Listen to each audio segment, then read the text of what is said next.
What's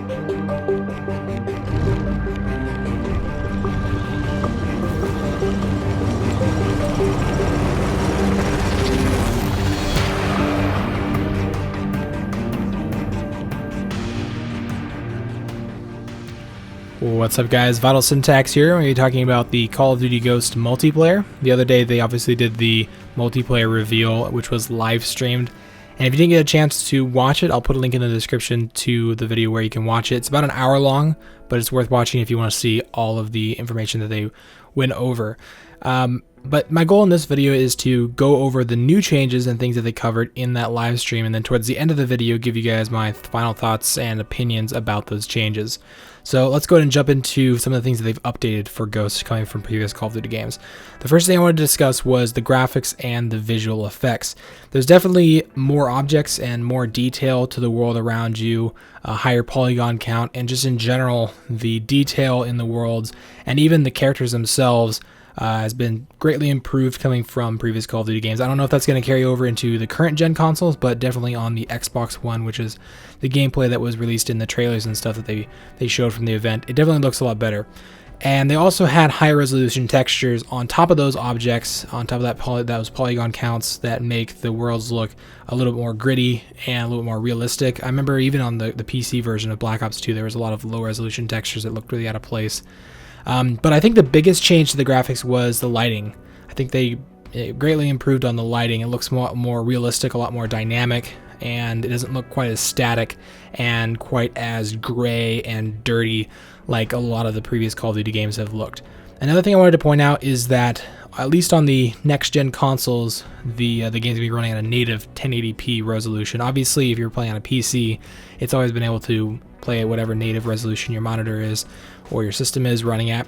But on the current gen consoles, it doesn't actually play at 1080p. It basically upsamples to that resolution if that's the type of TV you're playing on. But on the next gen consoles, not only is it going to be 60 frames per second just like the current gen, but it's going to be a higher native resolution, which is just going to give you overall more clarity and a little bit more crisp edges to everything that you're looking at.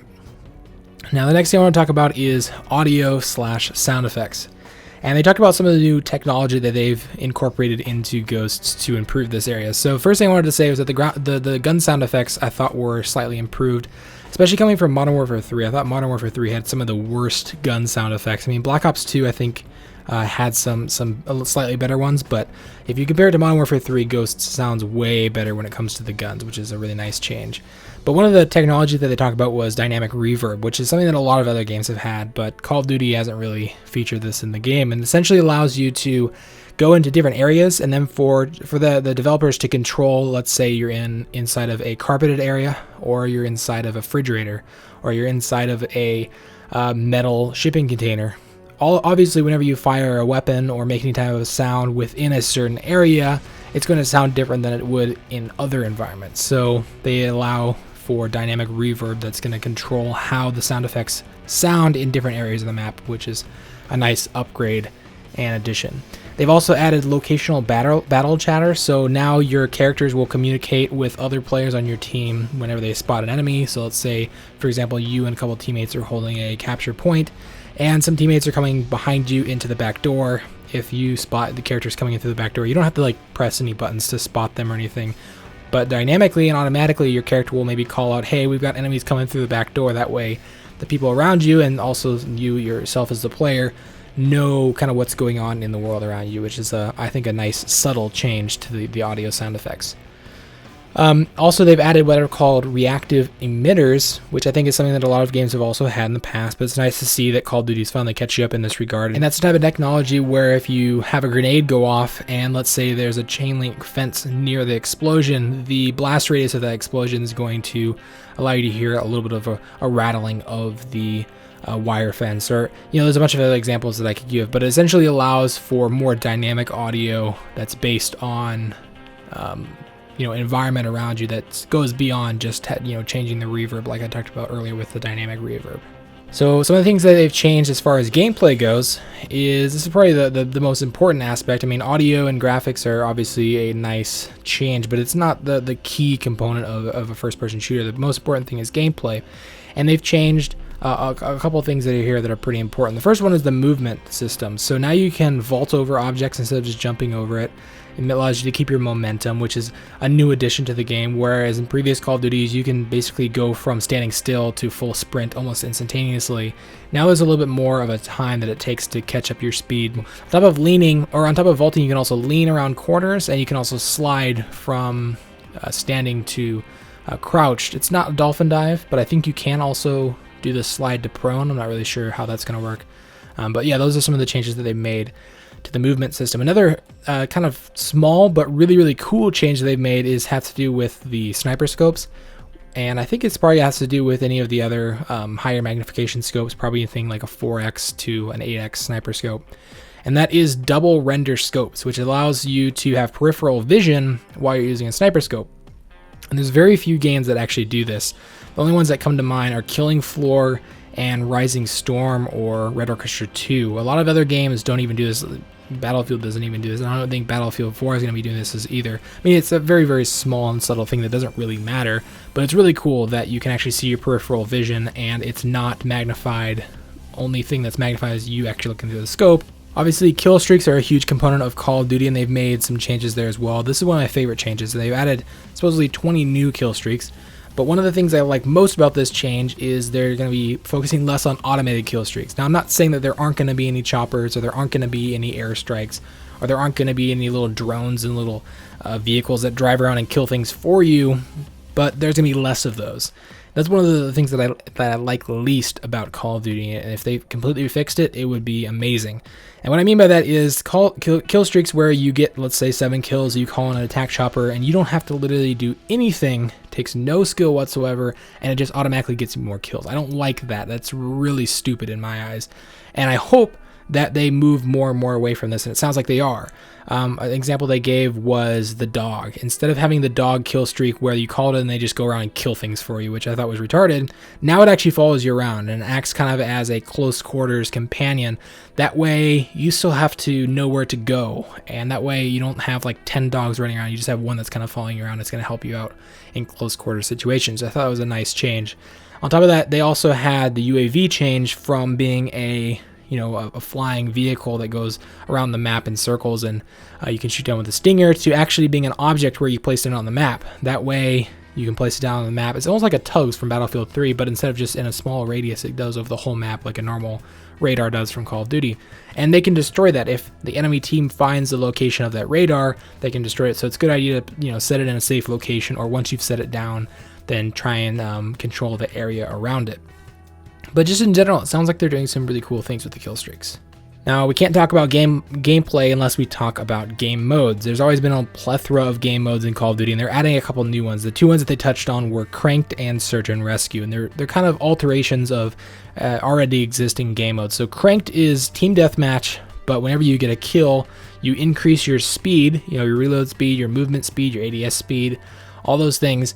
But you get a timer, and it counts down from 30. If it reaches 0, you blow up. So it's essentially a run and gun game mode. You can't camp in this game mode. You need to be moving constantly, getting kills constantly.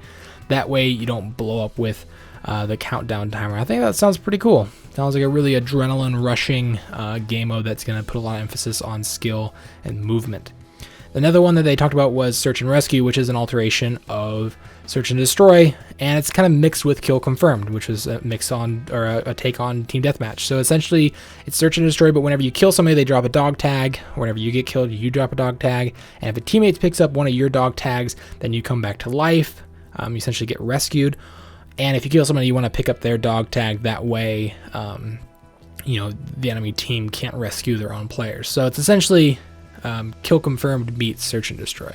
Now, Call of Duty's always had the created class system ever since Call of Duty 4, and it's kind of become an iconic RPG element that a lot of other first-person shooters have, taken and emulated or modified in their own way for their own game. And it's also definitely a really awesome component of Call of Duty ever since Call of Duty 4, but they need a change. They need an update to it because it's been the same way for the past couple years, and they're changing that quite significantly with, instead of create a class, create a soldier. So not only will you be able to choose your weapons, your equipment, all those things, but you can also choose kill streaks per soldier and character customization as far as appearance goes. So you can choose different pieces of headgear, different chest gear, different pants, all those different types of things to essentially customize the way your character looks. There's even a female character, which I think is, always a nice addition for any of the girl gamers out there.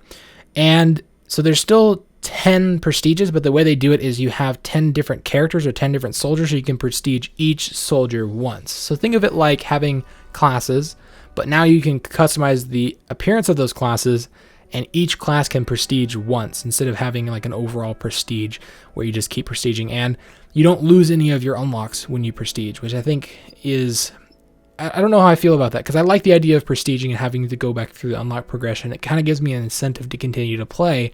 It's that false sense of achievement where I have to continually work for new weapons or just getting back the weapons that I lost when I prestiged. And I don't know how that's necessarily going to work if you don't lose any of the unlocks like you have in all the previous Call of Duty games. As far as weapons go, they have supposedly 30 new weapons. A lot of the weapons are, modifications of weapons that we've seen in the past. So don't expect, 30 completely new groundbreaking weapons, but there's 30 new guns. There's guns that look somewhat like an FAL. There's guns that somewhat look like a Scorpion or a Vector, but essentially they have 30 new kind of slight modifications and takes on either guns that were in previous Call of Duty games or guns that we have in real life. I mean, basically every gun that's been in a Call of Duty game is a modification or a interpretation of a real life gun.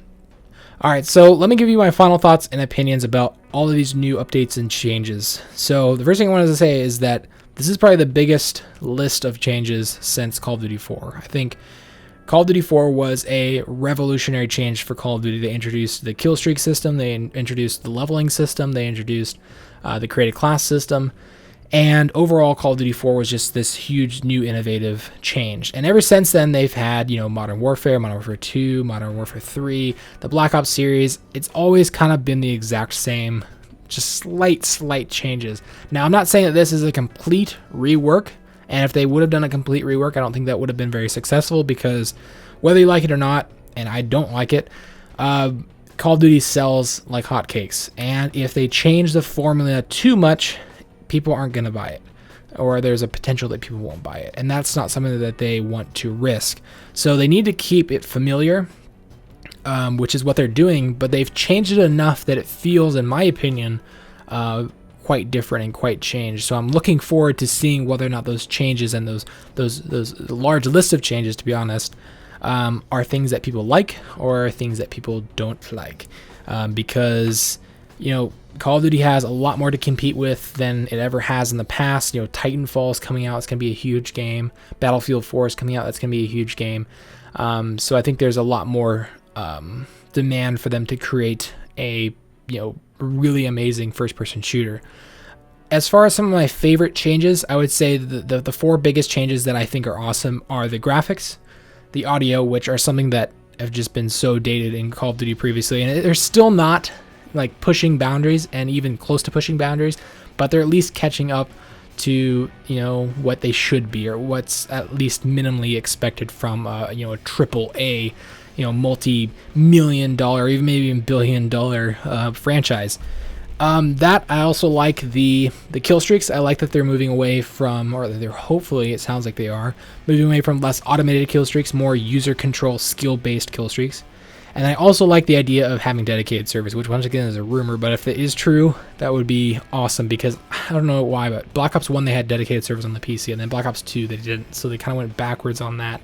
And I'm hoping from now on, every first-person shooter, every multiplayer game from now on should have dedicated servers if it's like a competitive game like that. And I'm hoping that the next gen is something that can kind of push that in the industry. So anyway, hopefully you guys enjoyed this overview of all the new changes and things that they've done for Call of Duty Ghosts, and let me know in the comments down below what your guys' opinion are about the changes and about my opinions that I gave you guys towards the end. I'm on a scale of 1 to 10 as far as excitement goes. I'm probably like a 7. I'm definitely going to be picking up the game on release and doing videos and stuff about it, if you were wondering.